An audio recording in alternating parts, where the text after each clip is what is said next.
Hello? Hello, you hear me? Yeah, I can. Hi Philip, how are you? I'm good. How are you? Not bad, thanks. So, thank you for agreeing to do this. The last time we spoke was 22 years ago, at the time of sharks. And now, Wow. yeah. So, Look, I'm sorry, what is your name? my name's Dmitry, and you called me. Well, I was living in Israel then. Now I live in Canada. I got it 22 years ago. Yeah, yeah. Mate. It's been I so. had all my own hair then. Yeah, and that would be one of the questions that I'm gonna ask you about later. But since you mentioned that, so let me ask you this right away. In the song Apple Pie, you mentioned mirror, and I'm not gonna talk about the old age, but knowing you and knowing Neil Carter, I would say that when you looked at each other and you saw that you both lost your hair, I imagine there was a lot of laughter, right? Well, it was inevitable. The hair thing becomes inevitable. You either look at it and go, oh, that's a lovely head of hair, or you go, that's got to go. What's left has to go. So I went for this sort of more Yul Brynner look, you know. Yeah, and when you looked at Professor Carter, who doesn't have hair anymore either, so was it funny? He's got some. Really? No, he's got some. It's very blonde, but it's there. Yeah.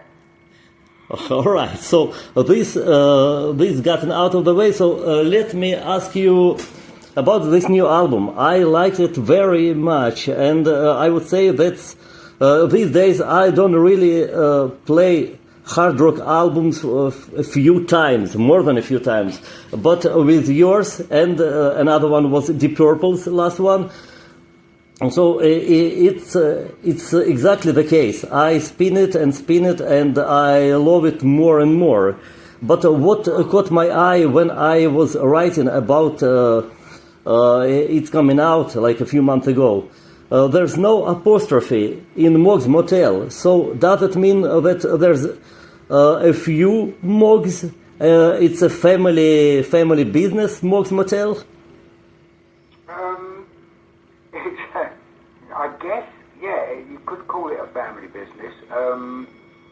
The people who are involved are all kind of family. So I would say it is very much a family organisation. Yes, for sure. Neil, Tony, Joe and Tommy are all part of the motel staff, the senior staff at the motel, yeah. Yeah, very much a family affair. So that's why there's no apostrophe, because all of you are a Mogg, all right? Yeah, and the apostrophe doesn't really fit. You know, if it was a Mogg's Motel, if we were advertising, you wouldn't have an apostrophe. So it's a family affair. And in that great song, what's it? It's a family affair. I've forgotten the band's name, but you remember that black group that did the song? Yeah. So that'll work. Terrific.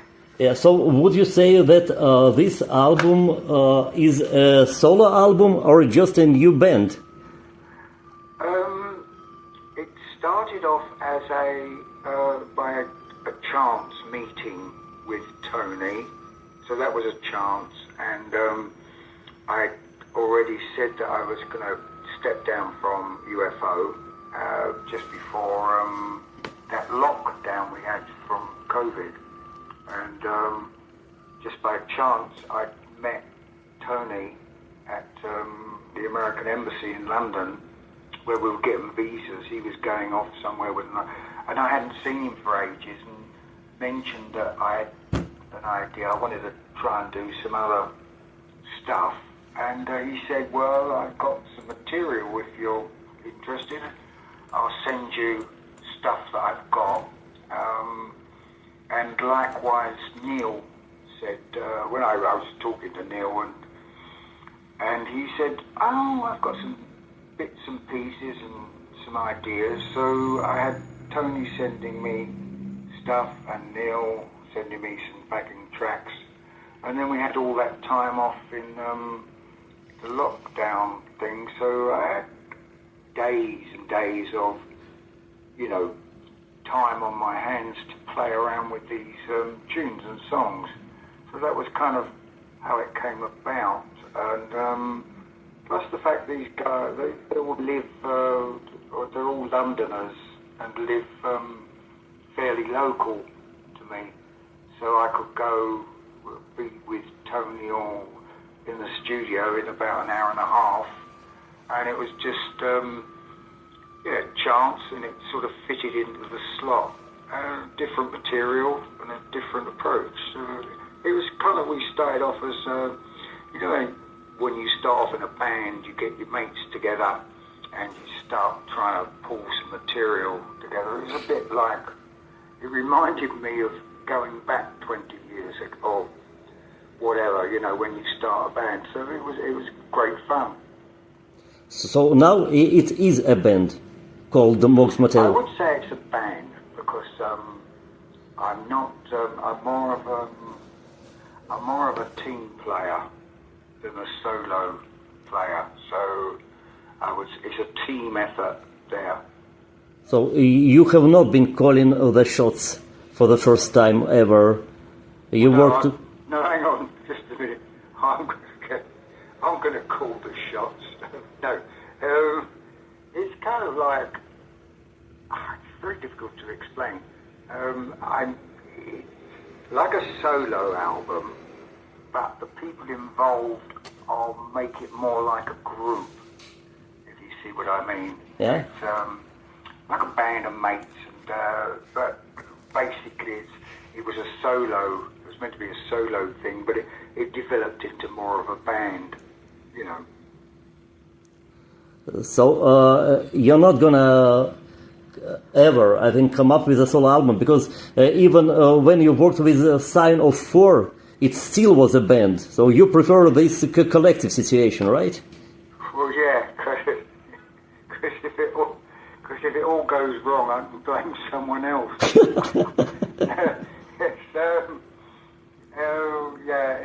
It's like a solo. It's a solo project, but kind of it's developed into a band. I wouldn't be able to. I would, if I was going to go out and play these songs, I'd like to be with the people that made the album. If you see what I mean, you know, yeah. A little bit of that camaraderie, you know, with a band, you know, which you get. It's like a football team, yeah. But then I look at the whole package. It's a neon-lit motel, and you have this. I think it's a pork pie hat. It's not a trilby. It's not a fedora. It's pork pie, right? Five. Me, Neil, Turner. Yeah, 5-piece band. No. What I meant, sorry, I meant that the hat you're wearing. It's a pork pie hat. It's not a trilby. Oh yeah. Oh, I'm sorry. Yes, it is it's a pork pie hat. Yeah. So this pork pie hat, and then neon lit motel on the cover, and the title like Ron House. So I have this film noir vibe about the album. Was that the idea behind it? The piece before, you picked the wrong house. Wrong house is that's more going back to the part that's played before with Neil. Neil actually playing the flute on that. That's a very 70s feel from, that's like a Lalo Schifrin, who used to do the music for the Dirty Harry movies from that period. So we wanted to give it that feel of the 70s, and then we go into Wrong House, and it just fitted together nicely as a kind of a flow, has a nice flow to it. You don't see this film noir vibe about the album? Yeah, I've got,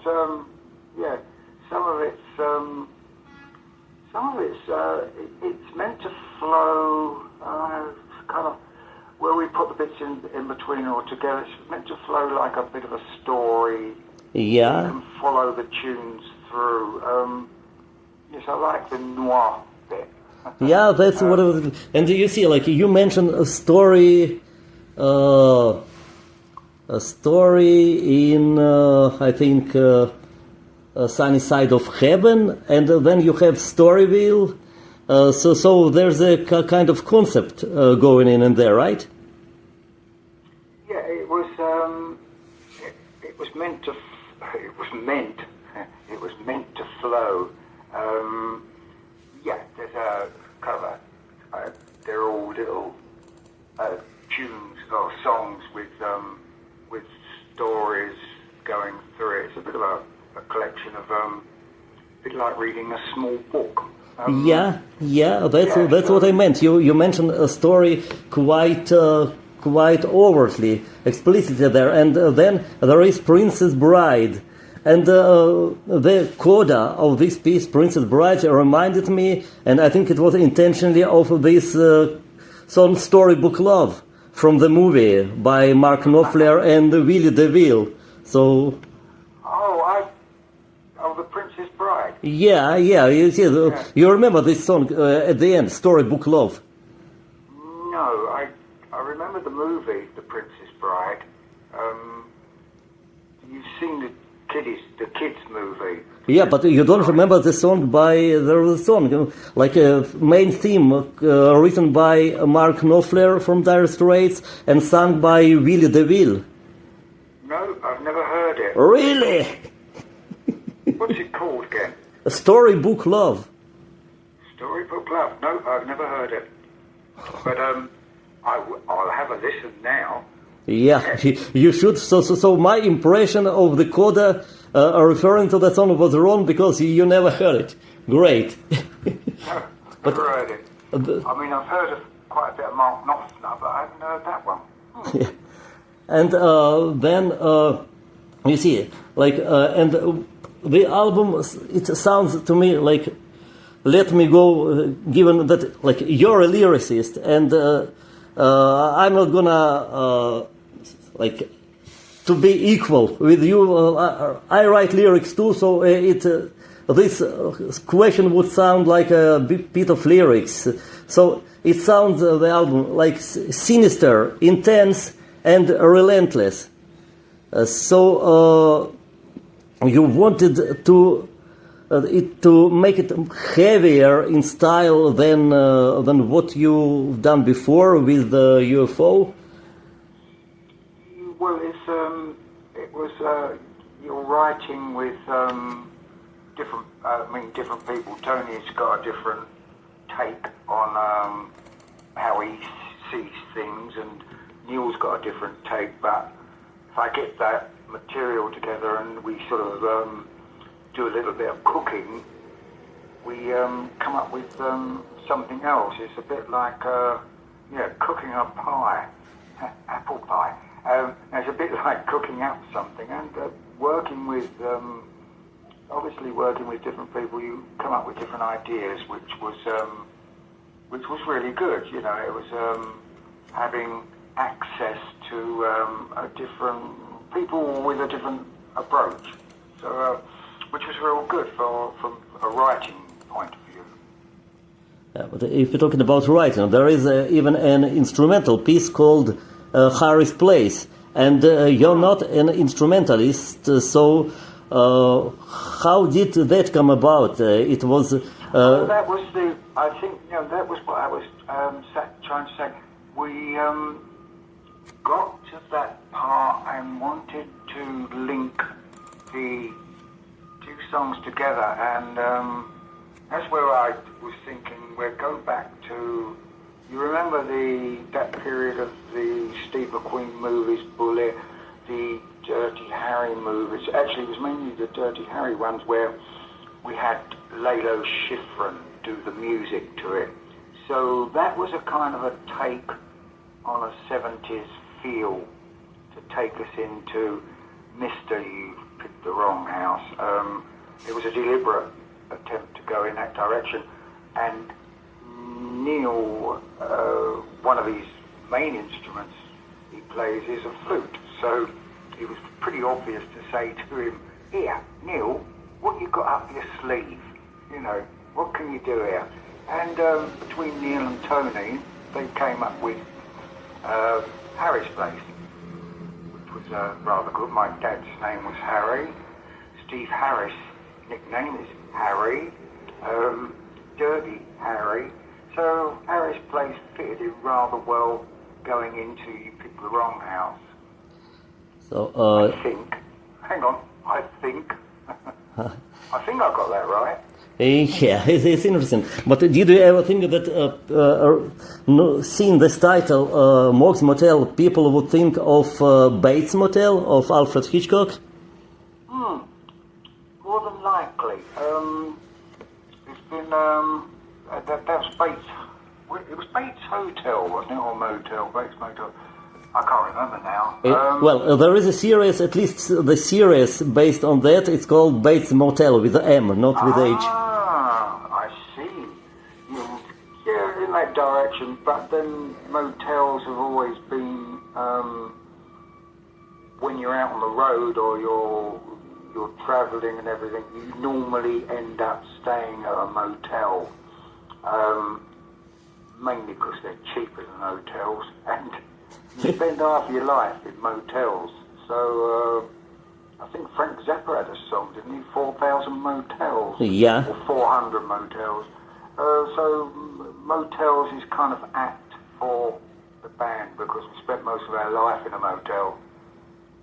But motel is usually, if as opposed to hotel, motel is where you stay on a route to some place. So where are you going now that you choose motel? That's a mystery.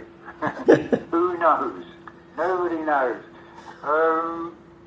I really do not have a clue. We got together by chance to do this and had like a great time doing it. But where we go from here, it's a bit like who knows. You know where you'd like to go, but where you go, don't really have a clue. Well, I don't have a clue.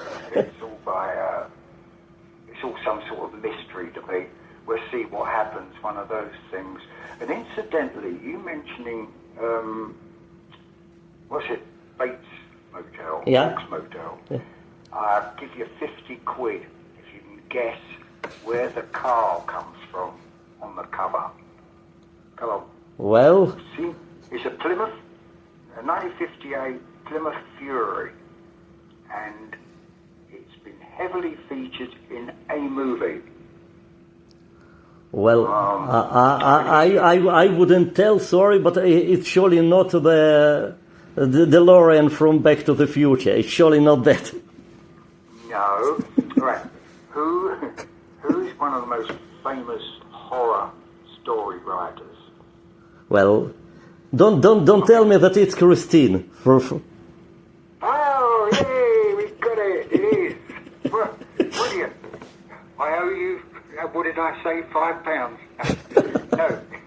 Yeah, that's Christine. And it kind of works for that motel sort of thing. Yeah. It's a beautiful car, too. Yeah, and since you mentioned writers, so I found this album very interesting from the point of view of your literary references. You mentioned Bukowski, you mentioned Herman Melville's Captain Ahab from Moby Dick. You even use such words like anaglypta that I think a lot of your fans have no idea what it's about. So I assume you're an avid reader, right? Yeah, yeah. Yeah, I enjoy reading. It's which I only discovered about when I got into about being 22. So the Anaglypta bit. Do you know what Anaglypta is? Yeah, I know. Yeah, I do know. It's a type of wallpaper which, in actual fact, we have here in our house, which I love. But you know, when you get, if you've ever been in a bedroom where the curtains or the ceiling patterns and the thing, but you can see different things in the curtains or the wallpaper, Yeah. like little scenes, late at night maybe, you're looking at the stuff and you see a face somewhere, or maybe you see a car or something else. You see things in, I don't know whether you've ever done that, in curtains or wallpaper. And lying in bed some nights you can see a lot of stuff in wallpaper, curtains, Anaglypta. So that's kind of what I was lying in bed late at night. I could see stuff in the wallpaper. Yeah, but you see, Anaglypta it differs from a regular wallpaper. It's on a totally different sensory level, because you can touch it, you can feel it, you can it's a bas-relief basically. It's I like Anaglypta. I like the word too. Yeah, the word has a nice Anaglypta. Yeah. It's a nice ring to it. Yeah, that's But even in the name of Bukowski, it's very, very interesting. It sounds good, yeah. I give you that. Bukowski. Yeah, he's I read quite a lot of his stuff too. Yeah, there's a lot of book reading in there. And back to music. What I still don't have the disc on my hand, and I don't know if there are players mentioned in terms of soloing on each song, but still from the two videos that you put out, I see that it's Professor Carter rocking there, and in UFO he was like a secondary guitarist and main keyboard player, but it was very I was very glad to see him in rocking mode. So did you expect that when you decided to take him on board? Well, we've always been friends, and way back in UFO when it came in like '82, I think, after Paul Raymond disappeared, and we've always kind of got along very well, but some of those particularly on songs that he was involved in, it was better to... that was it. No, he sent me some stuff with the lead guitar on. And I thought, wow, this is really good. Has Gary been sending you messages? Mm-hmm. And so basically Neil's taken over that kind of guitar style there, while Tommy has a different style altogether, but the idea was that we blend the two styles together, which I think we did in Apple Pie. Tommy does more of the excuse me, can you move your car solo, and Neil's is, could you move your car please?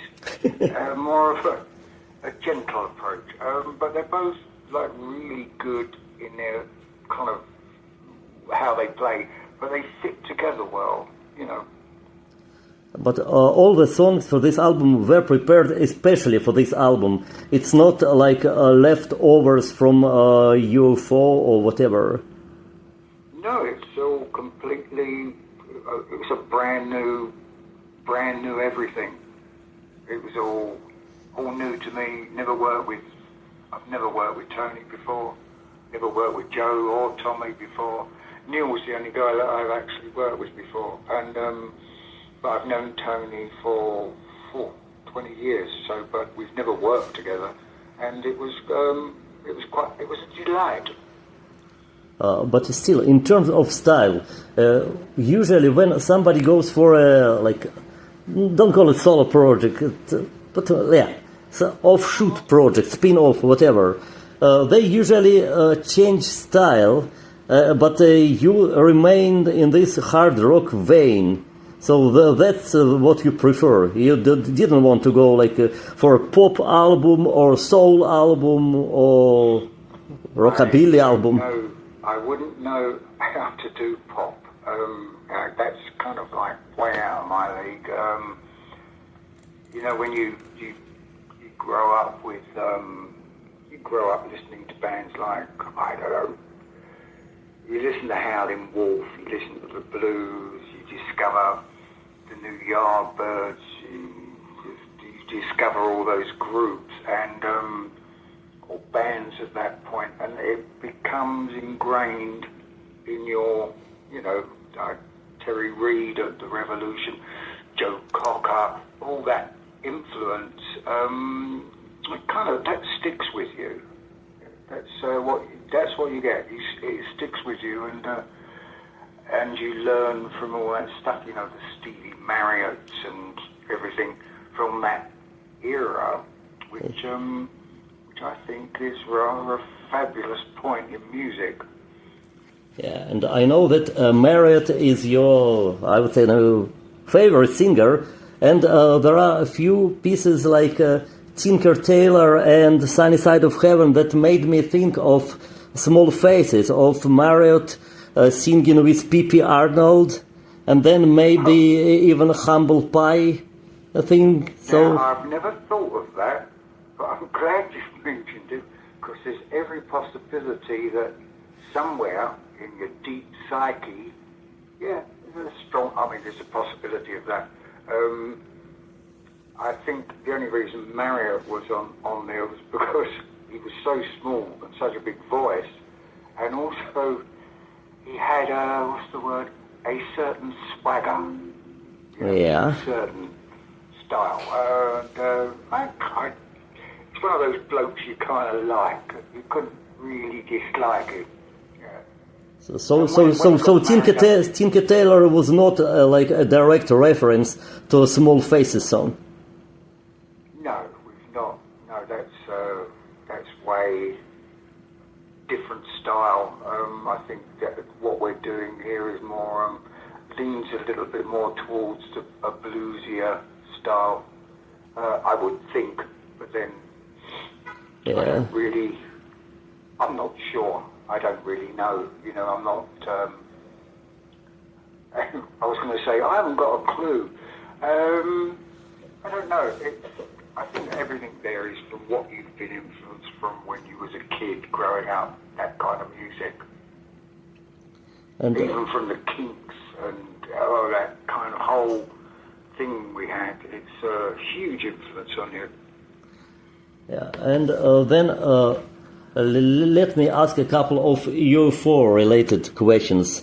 Like it's all about your album, but still, your album appears in the middle of this. I would say there's a market a bit saturated. There's overload of UFO related products. There are reissues of classic UFO albums. Cleopatra Records puts out quite a few live recordings. Herr Schenker, he's released his album of UFO tunes. So, do you feel like there's a surge of interest of UFO, and you join in this, like unwillingly join in this tendency? Not really. I kind of.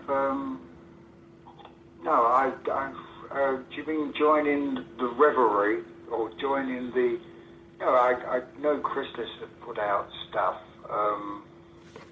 Like I think they just put out Session 2, which is fine. There's a lot of people that have never heard that stuff. There's albums going back in the charts now that was released 20 years ago, and people are only just, or kids or young adults who've only just discovered. So, but I sort of left the UFO thing behind a little bit, and I've been more or less concentrating on running a motel, which takes a lot of time. So I haven't really looked at much what was going on with the UFO thing, but I've noticed there's been a lot of resurgence in UFO material. Yeah, and as I mentioned, even Michael Schenker releases an album of UFO pieces. Oh, like a cover album. Yeah, it's still my life with UFO, whatever. He releases this. Blimey. Yeah, so I guess you should expect a bit of royalties from his album. Who knows with Michael? No, I don't know. I don't know. Hopefully, whatever. It's kind of like it's one of those things where I'm not really interested. Doesn't interest me at all. I can't. It's not because of being so involved in UFO. It doesn't interest me that much. I mean, I love the stuff we've done and everything, and some of the tunes I really love, but it doesn't interest me. You know, it's something you've done. That was most of that material was 50 years ago, which is a fucking long time ago. So that's kind of been and gone. I kind of fancy something fresh, new. Yeah, your album does sound fresh and new, and so basically UFO is over, and now long live Mogg's Motel? Yes, and we're still taking bookings. I've got a few spare rooms. I can put you in a small suite, which is just behind the doghouse. Now, the doghouse I've attached to the bar, which I'm calling Tonkertown Bar, and the doghouse is for you. If you spent so much time in the bar, you could snuck into the doghouse, recover, go home, and your wife's going to go, "Oh, you're looking remarkably well. Where you been?" "Oh, I spent the night at Mogg's Motel. It's been a lovely time." Yeah, no, so, yeah, I'm kind of a motel man now. Yeah. So, Phil, I think that covers basically most of the things that I wanted to ask you. I didn't want to go like other people into the UFO thing. I just wanted to ask you about this album. So let me again congratulate you on that, and thank you for all the pleasure that you've been giving us over the years. So thank you. Stay vertical. And without, I keep thinking this, you see, without anyone, basically with bands and that, without fans, or not fans necessarily, but people who go, "Hey, I like your album," without that, there is really not a lot, you know what I mean? It's usually fans that make the band, and if you forget that, you're really screwed. Yeah. All right. So let me remind you that you promised to listen to this storybook "Love" from Princess Bride. I've got it written down. I've written it down here, yeah. The last one I heard from Mark Knopfler was Going to Philadelphia, which he did with James Taylor, I think. Yeah. I'll check that out, though. Absolutely. Oh, and while we're on the subject, you can check out, there's a band called the Flaherty Brotherhood, and the song is called Cold Black Water. Okay, gotta check it. It's, I heard it, I picked it up on YouTube. I don't know, they're like a commune, but the band's called the Flaherty Brotherhood. But Cold Black Water is kind of a real cool song, and nobody's heard of the band at all. Nobody. But if you ever go through nosing through YouTube, you find these little, hidden gems. Well, YouTube is a black hole. You start exploring and you've lost for hours. Oh, I like a bit of exploring. Phil, is there any way to reach you if I have more questions, just to ask something, any way to reach you except then through Peter? Usually it's through Peter Knorr. Okay. Yeah. I have his contact, and I'm in contact with Neil, so okay. Will be good. So. Well, if you speak to Neil, say hello. I've got... No, I only spoke to him the other day. Yeah, lovely, that's great. Yeah.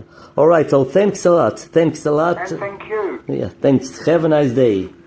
Hey, you too. All right, cheers. Thank you. Bye. Thank you. Bye.